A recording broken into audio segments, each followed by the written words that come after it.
Assalamu alaikum students, I hope you all will be fine. तो previously we were studying about the substitution reaction mechanism in case of octahedral complexes. तो ये देखें आपके साथ सामने जो है ये एक एग्जांपल है कॉम्प्लेक्स की, ठीक है। तो इसमें अगर आप देखें कि y जो है वो इनकमिंग लिगेंड है and it is substituted with x। अब यहाँ पर वो ये कह रहा है कि अगर यहाँ पर हमारा सॉल्वेंट जो है वो that is in the form of water, तो अगर वो सैम्पल जो वाटर की फॉर्म में है तो ये होगा कि पहले जो x है ये रिप्लेस होगा विद वाटर के साथ स्लो स्टेप में, और फिर नेक्स्ट फास्ट स्टेप में जो है ये वाटर के साथ जो है वो रिप्लेस हो जाएगा। अब यहाँ पर ये तो बात ही इस y की। नाउ जो आज हमारा टॉपिक है वो एक्चुअली एक डिफरेंट मैकेनिज़्म है। उस मैकेनिज़्म को हम कहते हैं SN1CB mechanism. CB stand for conjugate base mechanism. इसको हम ID भी कहते हैं कि interchange dissociative conjugate base mechanism, और इसको आप सिंपली SN1CB मैकेनिज़्म भी कह सकते हैं क्योंकि पुरानी बुक्स में इसको SN1CB जो है वो लिखा हुआ है। ये मैकेनिज़्म कब ऑपरेट करेगा ये वाला, जब यहाँ पर Y की जगह जो लिगेंड है वो आ जाएगा हाइड्रोक्साइड।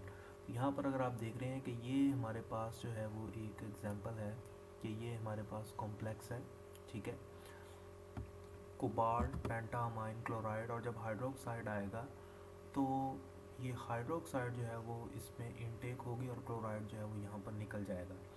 अब पीछे हमने जितनी भी बेस अपनी बनाई है उसमें हमने ये एक चीज़ प्रूव की है, और वो प्रूव ये किया है कि all octahedral substitution reactions takes place by SN1 mechanism, कि सिर्फ ये वाला कॉम्प्लेक्स जो है वो इन्वॉल्व होता है, और उसमें पहले स्लो स्टेप में ये क्लोराइड रिमूव होगा, फिर आगे नेक्स्ट स्टेप फास्ट स्टेप में ये OH जो है वो एंट्री करेगा। लेकिन इसमें मैकेनिज़्म में डिफरेंस क्या है कि हमने देखा कि जैसे ही हम OH की कंसनट्रेशन बढ़ाते हैं तो रिएक्शन का रेट भी जो है वो बढ़ जाता है। इसका मतलब है कि ये एक सेकंड ऑर्डर काइनेटिक्स मैकेनिज्म है कि first order with respect to this complex and first order with respect to this hydroxide ion, and as a result of which हम कहेंगे कि ये सेकंड ऑर्डर होगा या SN2 मैकेनिज्म होगा।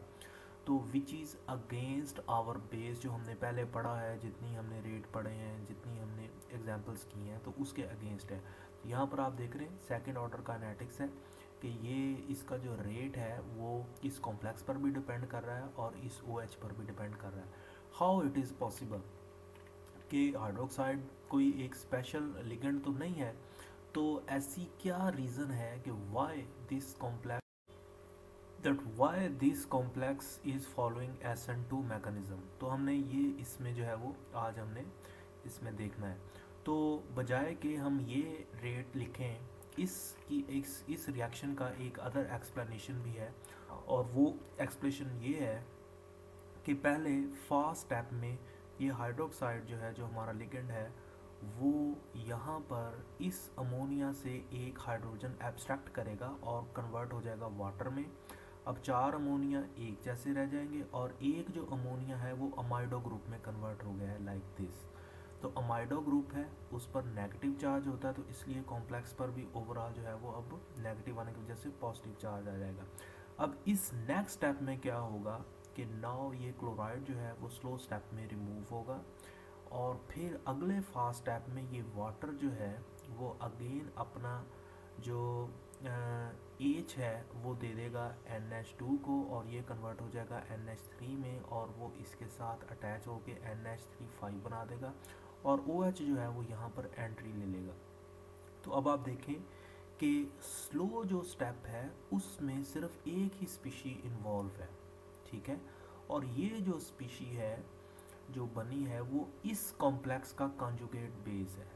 That is why this reaction mechanism is called as SN1CB mechanism और interchange dissociation conjugate base mechanism, क्योंकि ये जो स्पीशी बनी है ये इस स्पीशी का कॉन्जुगेट बेस है, ठीक है। तो दैट इज़ वाई और स्लो स्टेप में अगर आप देखें कि डिसोसिएशन ही हो रही है, तो स्लो स्टेप में क्लोराइड ही रिमूव हो रहा है, कोई और चीज़ ऐड जो है वो नहीं हो रही। तो ये भी एक प्रोपोज्ड ऑपोजिट जो है वो मैकेनिज्म किया गया है। अब आप देखें कि ये मैकेनिज्म जो है ये कंसिस्टेंट है विद आवर प्रीवियस अंडरस्टैंडिंग कि ऑक्टाहेड्रल ज्योमेट्री जो होती है वो SN1 मैकेनिज्म को फॉलो करती है। लेकिन ये जो रेट की एक्सप्लेनेशन है वो यहाँ पर जो सेकंड ऑर्डर है उसकी वजह क्या है, वो वजह ये है कि एक्चुअली OH जो है वो एब्स्ट्रैक्ट करता है एक प्रोटॉन और इस स्पीशी में कन्वर्ट हो जाता है। जितनी फिर ये स्पीशी बनेगी उतना ही ये यहाँ पर स्पीशी आएगी और स्लो स्टेप में वो रिमूवल होगा और आगे रिएक्शन जो है वो चलेगा। तो रेट डिपेंडेंट OH पर तो है, लेकिन ये OH जो है वो इस स्लो स्टेप में इन्वॉल्व नहीं है। तो दैट इज़ वाई इसके रेट, ये फर्स्ट ऑर्डर काइनेटिक्स है जो कि इस कॉम्प्लेक्स को फॉलो कर रही है। लेकिन इस इक्वेशन में हाइड्रोक्साइड आया क्यों है, वो इसलिए आया कि ये स्पीशी बनेगी तब जब यहाँ पर OH प्रेजेंट होगा। जितनी OH की कंसनट्रेशन ज़्यादा होगी उतना ये ग्रुप बनेगा या ये स्पीशी बनेगी। तो that is Y second order dissociation हुई है। लेकिन इसका ये मतलब नहीं है कि OH डायरेक्टली रिप्लेस हो रहा है डायरेक्ट। सो OH जो है वो मैकेनिज्म के अंदर इन्वॉल्व तो हो रहा है लेकिन इनडायरेक्टली हो रहा है, डायरेक्टली स्लो स्टेप में जो है वो नहीं आ रहा है। तो दिस इज़ द रीज़न। अब यहाँ पर आप कह सकते हैं कि इसके हमें एविडेंस भी चाहिए कि ये जो कॉम्प्लेक्स फॉर्मेशन इस तरह है वो ये जो हम प्रपोज कर रहे हैं ये mechanism SN1CB either it is correct और नॉट। तो उसकी यहाँ पर रीज़न वो ये देता है कि अगर ये जो एक यहाँ पर एग्जांपल है 33 एक रिएक्शन है, अगर यहाँ पर हाइड्रोक्साइड की जगह और भी कोई ग्रुप आ जाए तो ये रिएक्शन जो है वो इस प्रोडक्ट में कन्वर्ट तो होगा लेकिन वो इतनी ज़्यादा स्पीड के साथ जो है वो कन्वर्ट नहीं होगा प्रोडक्ट में। नंबर 2, वो इस पैराग्राफ में यहाँ पर इस पैराग्राफ में वो एक्सप्लेन कर रहा है कि यहाँ पर अगर आप हाइड्रोक्साइड की कंसनट्रेशन जो है वो बढ़ा रहे हैं और ठीक है, और यहाँ पर कोई ऐसी स्पीशी हो जो कि उसमें प्रोटॉन जो है वो ना हो, तो इसका रेट जो है उस पर कोई फ़र्क नहीं पड़ेगा। OH आप जितना मर्जी बढ़ाएं। तो ये चीज़ जो है वो नेक्स्ट पैराग्राफ में यहाँ पर लिखी हुई है कि another piece of evidence is that if there is no NH hydrogen bond then the complex react slowly with OH।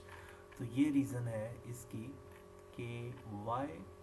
अब देखें जब यहाँ पर NH बॉन्ड नहीं होगा, कोई ऐसी स्पीशी है आप यहाँ पर जो है वो NCH3 लगा देंगे तो यहाँ पर वो एब्स्ट्रैक्शन नहीं होगी हाइड्रोजन की, अमाइडो ग्रुप नहीं बनेगा जिससे ये चीज़ नहीं बनेगी और फिर आगे प्रोडक्ट जो है वो आपकी कंप्लीट नहीं होगी। तो ये सबसे बड़ा एविडेंस है कि यस हाइड्रोक्साइड कोई स्ट्रॉन्ग न्यूक्लियोफाइल नहीं है जो कि बहुत जल्दी जो है वो इसको रिप्लेस कर देगा क्लोराइड को। हाइड्रोक्साइड जो यहाँ पर इस रिएक्शन में यूज़ हो रहा है वो यूज़ हो रहा है और अपनी एसिड बेस प्रॉपर्टीज़ को यूज़ कर रहा है, ठीक है। तो यहाँ पर ये एक्ट कर रहा है एज अ बेस। यहाँ पर जब प्रोटॉन एब्स्ट्रैक्ट करेगा तो फिर ही ये रेट पर असरअंदाज हो रहा है। लेकिन अगर आप यहाँ पर कोई ऐसा ग्रुप लगाएं जिसमें वो प्रोटॉन देने की कैपेसिटी ना हो तो ये रिएक्शन जो है वो प्रॉपर उसका फिर रेट जो है वो OH पर डिपेंड नहीं करेगा। तो नेक्स्ट यहाँ पर वो बताता है कि ये जो एक एग्जांपल है हाइड्रोक्साइड आयन के लिगेंड्स की, और ये जो हम एग्जांपल पढ़ रहे हैं और जिसमें फिर ये प्रोडक्ट बन रही है, वो ये कहता है कि दिस शोज़ दैट जो हमें देखने को चीज़ लगती है ऑलवेज वो ही नहीं होती। तो एक अल्टरनेटिव मैकेनिज्म भी जो है वो वर्क कर रहा होता है। तो इसलिए हमें भी किसी एक मैकेनिज्म को फॉलो नहीं करना चाहिए, हमें देखना चाहिए अदर पॉसिबिलिटीज़ को भी।